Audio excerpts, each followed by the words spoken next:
14 सदस्यीय प्रतिनिधिमंडल गया था युद्ध प्रभावित क्षेत्रों का दौरा करने, राजौरी, पुंछ, उड़ी।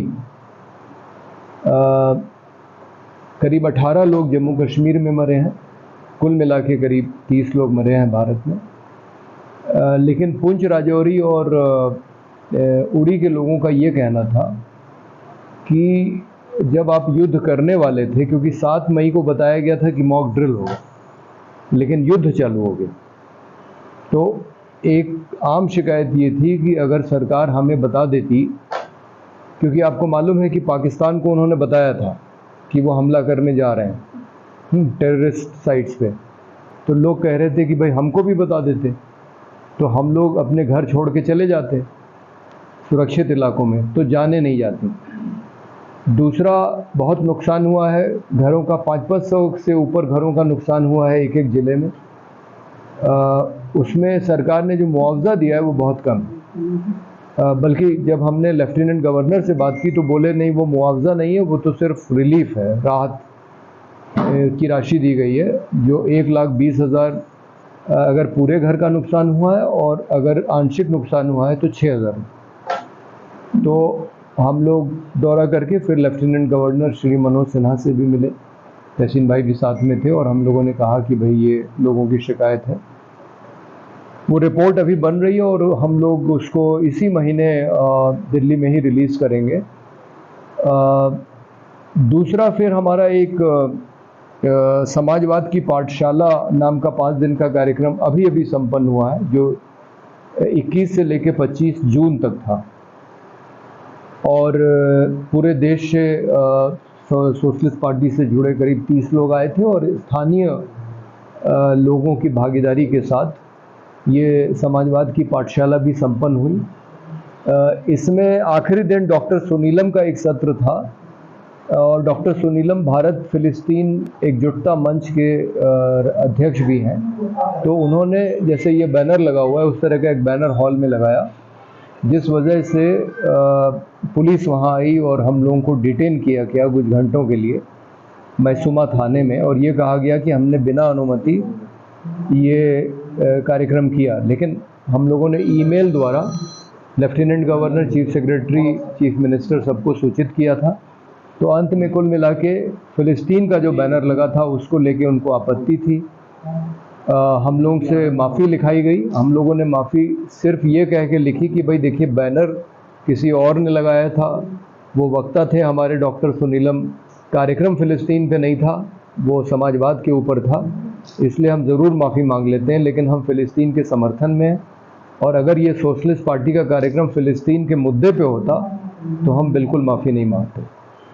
तो जो स्थानीय आयोजक थे Shahnawaz Mir, peoples democratic party के, उनको 24 घंटे थाने पे बिठाया गया। तो उसकी हम लोग भर्त्सना करते हैं कि भाई आप सिर्फ फ़िलिस्तीन का बैनर कोई कमरे के अंदर लगा ले, और वो हमारी पार्टी की मीटिंग थी, और उसके लिए उन्होंने जो हम लोग को भी परेशान किया, लेकिन हमसे ज़्यादा जो हमारे स्थानीय साथी थे उनको परेशान किया। इसको लेके हम लोगों ने ये विज्ञप्ति में भी जिक्र किया है। लेकिन मतलब ये तो कुछ भी नहीं है जो फ़िलिस्तीन के लोग झेल रहे हैं, जिस तरीके से रोज़ वहाँ हमला होता है, रोज़ लोग मारे जाते हैं, और संयुक्त राष्ट्र संघ की agency United Nations Relief and Work Agency for Palestinian refugees, उस तक पे इजराइल ने प्रतिबंध लगा दिया है, और खाने पीने और ज़रूरी सामान वहाँ ले जाने से उसने जिस तरह से रोका है, ये तो युद्ध अपराध है। और जिस तरह से वहाँ फ़िलिस्तीनियों को मारा जा रहा है, वो उसकी तुलना हम सिर्फ जिस तरह से यहूदियों को मारा था हिटलर ने, उसी से कर सकते हैं। तो ट्रंप साहब बहुत सारे मतलब दावे करते हैं, और कम से कम उन्होंने भारत पाकिस्तान युद्ध को रुकवाने का श्रेय लिया, ये कहते हुए कि भारत पाकिस्तान के बीच में परमाणु युद्ध को उन्होंने रोका। हालांकि भारत सरकार इसको नकारती है, और उन्होंने इजराइल ईरान का भी युद्ध रुकवाया। तो हमारा ये कहना है कि उनको ये भी युद्ध रुकवाना चाहिए जो इजराइल गाज़ा पे कर रहा है रोज़। अब भारत सरकार ये कहती है कि ये जो मामला है द्विपक्षीय है, तो हमारा सवाल ये है कि जब मामला द्विपक्षीय है तो आपने पाकिस्तान और चीन को छोड़ के दुनिया भर में 7 प्रतिनिधिमंडल क्यों भेजे? भाई अगर मामला द्विपक्षीय है तो बातचीत पाकिस्तान से होनी चाहिए, अगर समस्या उसकी तरफ से है। तो सोशलिस्ट पार्टी ने ये ऐलान किया है, नाम के साथ हमने 22 नाम जारी किए हैं कि 22 लोगों का एक प्रतिनिधिमंडल पाकिस्तान जाएगा अगर पाकिस्तान की सरकार हमें वीज़ा देती है और भारत का गृह मंत्रालय हमको वाघा पार करने की अनुमति देता है। हमने चिट्ठियाँ शहबाज शरीफ और अमित शाह दोनों को लिख दी हैं और अब हम इंतज़ार कर रहे हैं दोनों सरकारों की अगर अनुमति मिलेगी तो हमारा प्रतिनिधिमंडल, मतलब कायदे से तो भारत सरकार को भेजना चाहिए पर वो नहीं भेज रहे हैं, इसलिए हम लोगों ने पहल ली है और हम पाकिस्तान सरकार से भी बात करेंगे और वहाँ के नागरिक समाज से भी बात करेंगे कि ये जो आतंकवाद है इस पे दोनों मुल्कों को मिल के हमको इस पे नियंत्रण स्थापित करना होगा ताकि पहलगाम और पुलवामा जैसी घटनाएं भविष्य में ना हो। वहाँ पर आपने देखा है और आपने बताया भी कि जी मुआवजा अभी तक नहीं मिला है, जी जी राहत राशि, जी क्या उस सिलसिले में कोई बातचीत हुई है या आप लोगों ने कोई डिमांड वगैरह रखी है? नहीं, हम तो डिमांड कर रहे हैं और हमारी रिपोर्ट आ जाएगी तो उसमें तो बहुत साफ तरीके से ये आ जाएगा कि कितने लोगों को क्या मिला है। वो सारी लिस्ट वगैरह हम लोग इकट्ठा कर रहे हैं। पहलगाम में जो बड़ा नुकसान हुआ है वो 26 लोगों की जो जानें गई, वो तो नुकसान हुआ ही है। वो तो किसी भी आतंकवादी घटना में होगा। बम्बई में आप देखिए 166 लोग मारे गए थे और जब हम लोगों ने उसके बाद कुलदीप नैयर साहब के नेतृत्व में जब हम लोग पाकिस्तान गए करीब 1.25 साल बाद, क्योंकि भारत और पाकिस्तान के राजनयिक संबंध उस समय भी ख़त्म हो गए थे। हालांकि ये ज़रूर कहना पड़ेगा कि मनमोहन सिंह ने रास्ते बंद नहीं किए थे, वाघा भी खुला था, बस भी जा रही थी लाहौर, श्रीनगर मुजफ्फराबाद भी बस चल रही थी, कराची जोधपुर ट्रेन भी चल रही थी और उसी का नतीजा मुझे लगता है ये रहा कि मनमोहन सिंह ने रिश्तों को सामान्य करने की कोशिश की बजाय कि पाकिस्तान के साथ युद्ध किया जैसा नरेंद्र मोदी की सरकार ने किया। तो जब रिश्ते सामान्य हुए तो उसके बाद मनमोहन सिंह के 6 साल के कार्यकाल में फिर कोई दूसरी घटना नहीं हुई। तो इसलिए हम लोगों को लगता है कि रिश्तों को सामान्य करना बहुत ज़रूरी है।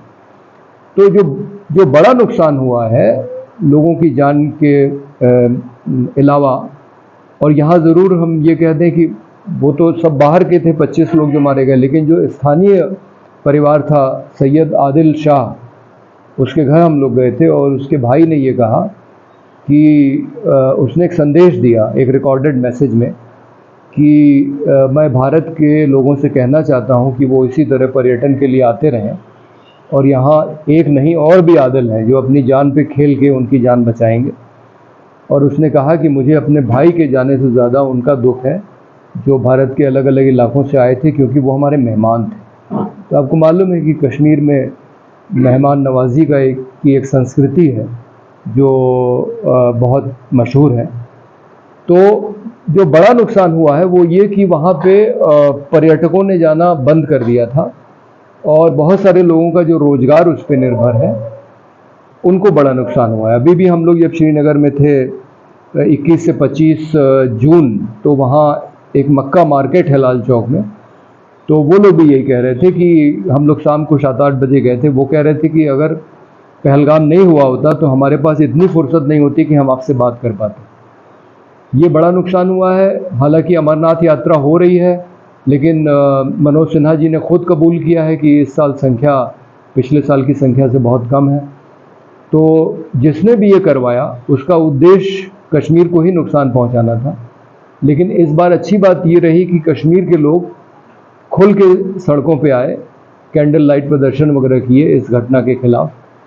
और जो दूसरा नुकसान हुआ है वो ये कि जो कश्मीर सामान्य हालात की तरफ लौट रहा था, जैसे सबसे बड़ी मांग इस समय कश्मीर की ये है कि उसको राज्य का दर्जा वापस दिया जाए।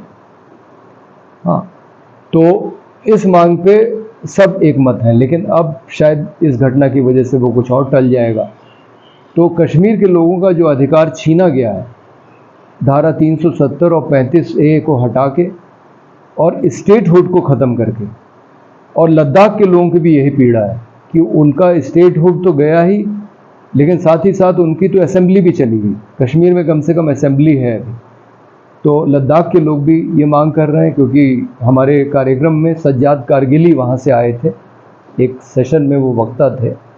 तो ये नुकसान वहाँ पे। सर आप बताइए कि इसमें आपने तय किया है कि आप 18 सदस्यीय जी आपका जाए जी इससे पहले भी भारत पाकिस्तान को लगातार 48 के बाद से लगातार डिस्कशन चल रहा है और जी। बड़ी बड़ी घटनाएं होती रही हैं। ये भी सबसे बड़ी घटना लेटेस्ट है। सोशलिस्ट पार्टी ने दोनों देशों के दरमियान डायलॉग के जिसको आप आगे बढ़ रहे हैं, ऐसे कितने मौके और आए तारीख में कि आपने जो पहले की देखिए, इसके पहले मेरी 10 यात्राएं पाकिस्तान की हो चुकी हैं और नहीं मतलब मैं देखिए सोशलिस्ट पार्टी में मैं शामिल हुआ हूँ 2011 में, जब सच्चर साहब ने इसको जिंदा किया। और मेरी पहली पाकिस्तान की यात्रा हुई थी 2003 में।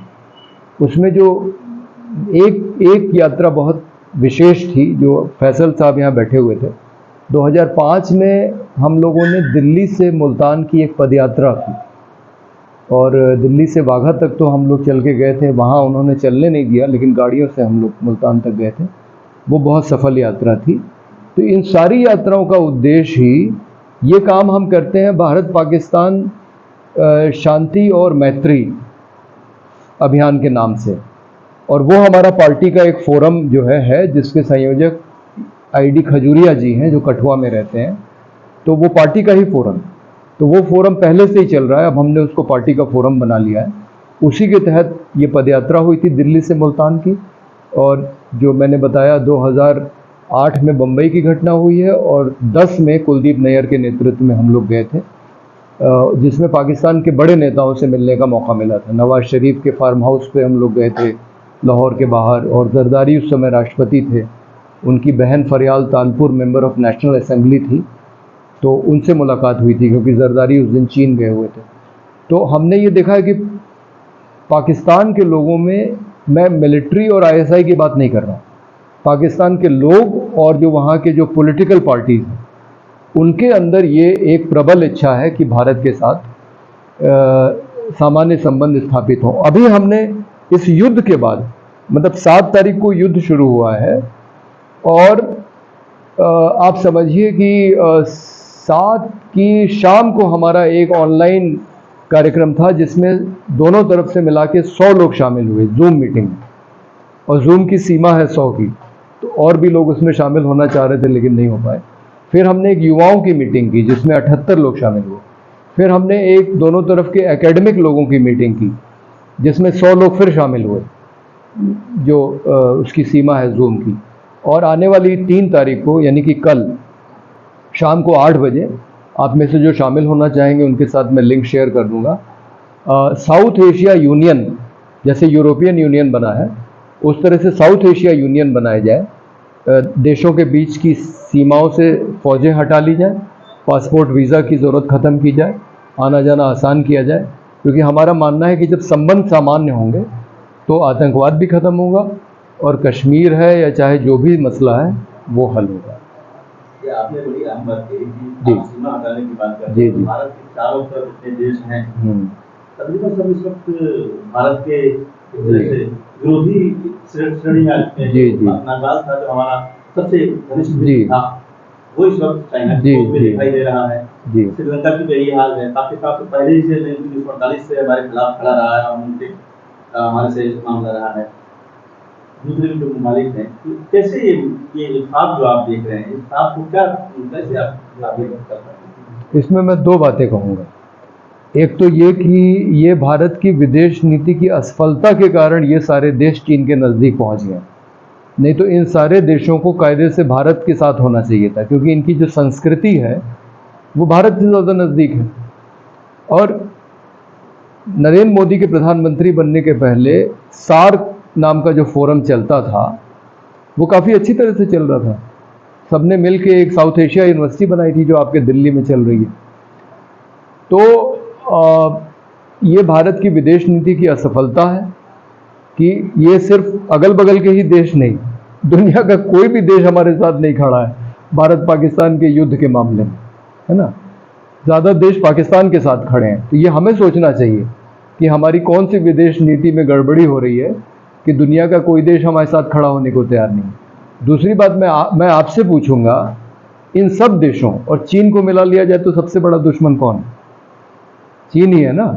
बस चीन की सेना हमसे बड़ी, चीन के पास हमसे ज़्यादा परमाणु हथियार, अगर लड़ाई हो जाए तो शायद हम ही हारेंगे। लेकिन चीन ने हमारी 4000 वर्ग किलोमीटर की ज़मीन पे कब्जा किया हुआ है। चीन ने हमारे 20 सैनिक मारे 2020 में, बहुत लंबे समय के बाद। नहीं तो भारत चीन सीमा पे आप ये खबर नहीं सुनेंगे कि किसी सैनिक की जान गई, जो पाकिस्तान की सीमा पे होता है। तो वो बड़ा दुश्मन, वो हमारी ज़मीन पे कब्जा किया है, उसने हमारे 20 लोगों को मारा। लेकिन चीन के साथ तो हम ये नहीं कहते हैं कि हम आपके साथ बात नहीं करेंगे, हम आना जाना रोक देंगे, और हम चीन को तो नहीं साबित करने की कोशिश करते हैं कि ये जो है भारत को परेशान करता है या भारत के साथ दबंगई करता है। तो और चीन आप देखिए खोल के पाकिस्तान का साथ दे रहा है, उसने अपने हथियार दिए पाकिस्तान को। तो फिर भी हम अपना व्यापार बढ़ाते चले जाए, और व्यापार में भी जो हमारा वहाँ से आयात है वो ज़्यादा बढ़ा है। मतलब निर्यात तो हम कम करते हैं, आयात ही ज़्यादा बढ़ा है। मतलब चीन को ज़्यादा फ़ायदा हो रहा है उस व्यापार से। तो अगर हम, मेरा ये कहना है कि जो हमने उसमें भी लिखा है प्रेस विज्ञप्ति में, कि जब हम चीन के साथ संबंध सामान्य रख सकते हैं तो बाकी देशों के साथ क्यों नहीं।